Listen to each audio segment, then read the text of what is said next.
We're moving gravel today. What are you up to?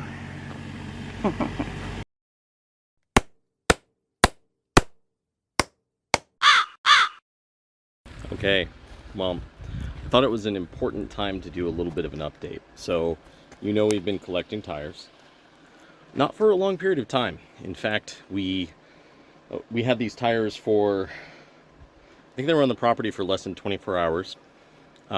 This particular batch, all the other ones were pretty much broken down before somebody decided to drive by and report us to the State Department of Environmental Preservation, I believe it is. It's an enforcement bureau that enforces environmental protection laws, like burying tires. And tires are usually considered to be a solid waste.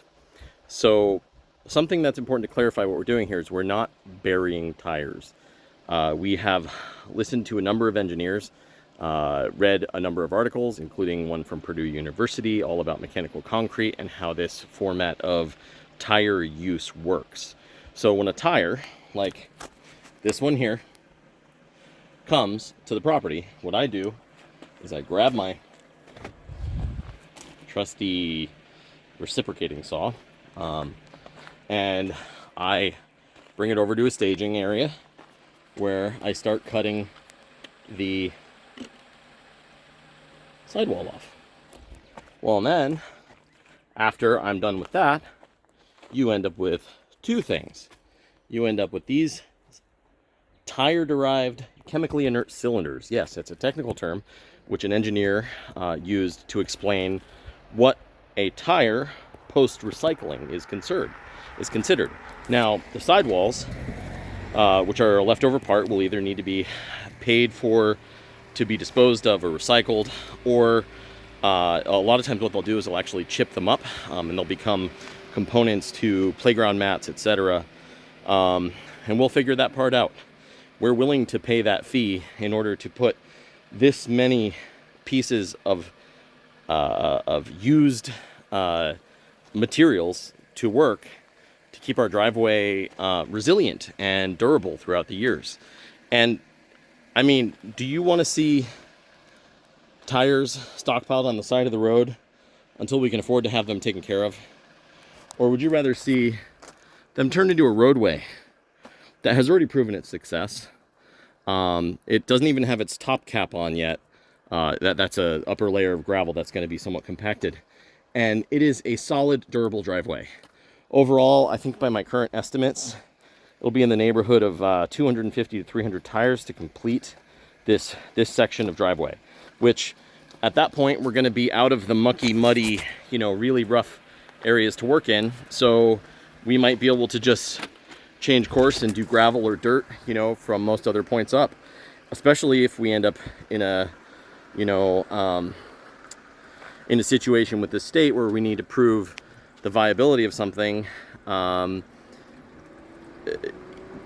despite the overwhelming lack of evidence from people who know way more about this than me, and possibly more about it than their enforcement officers.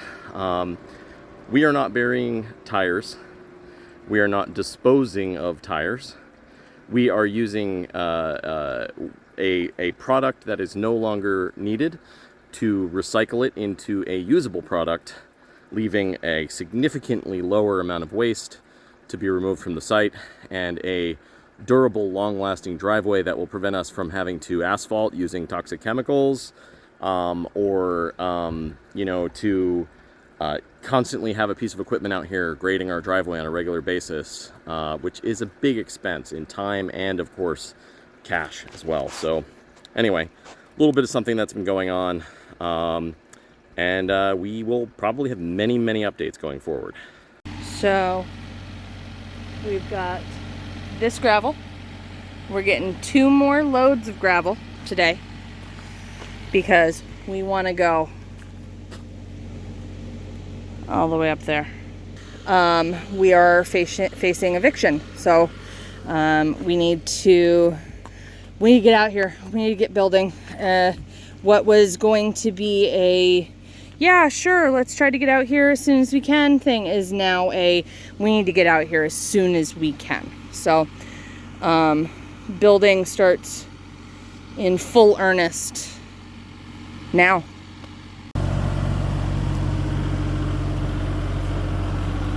It's Kubota time.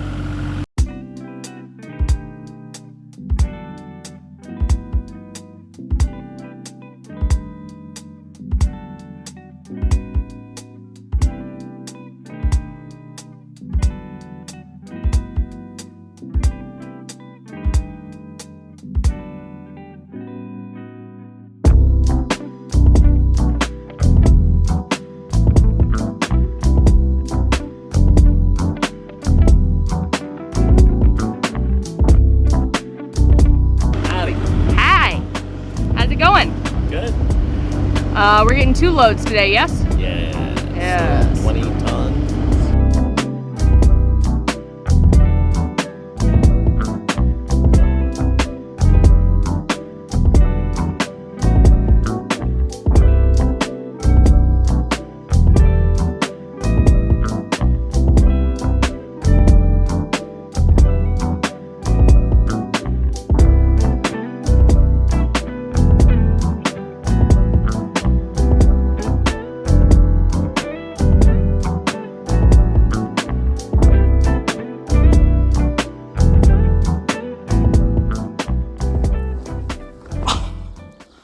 Forgot how much work that is. Nothing like shoveling gravel to remind you just how old and tired you can be sometimes. Native plum. We'll see how it does. I'm gonna make there's a little shrew that lives down here. I'm gonna make him very, very nervous. This is like his highway. He runs all the way down and through there to get water and then comes back up. He's gonna come through in a little bit and be like, excuse me, ma'am. I need to speak to your manager. I guess we'll call the shrew Karen. We made it. We did it. The sun is going down. The rain is beginning to fall. But we have completed this whole section of the driveway. We're all going to be so itchy tomorrow with all the bug bites. That's okay. Because we did it. Ben's... Do a couple more up top. What I was just about to say is Ben's going to do a couple more up top. And then he said so. So good. I'm going to do a couple more up top. I figured. I was just telling the camera that you were going to do a couple more up top. I'll do a couple more up top. What was that? I said click the bell and subscribe. Oh, that's a good one.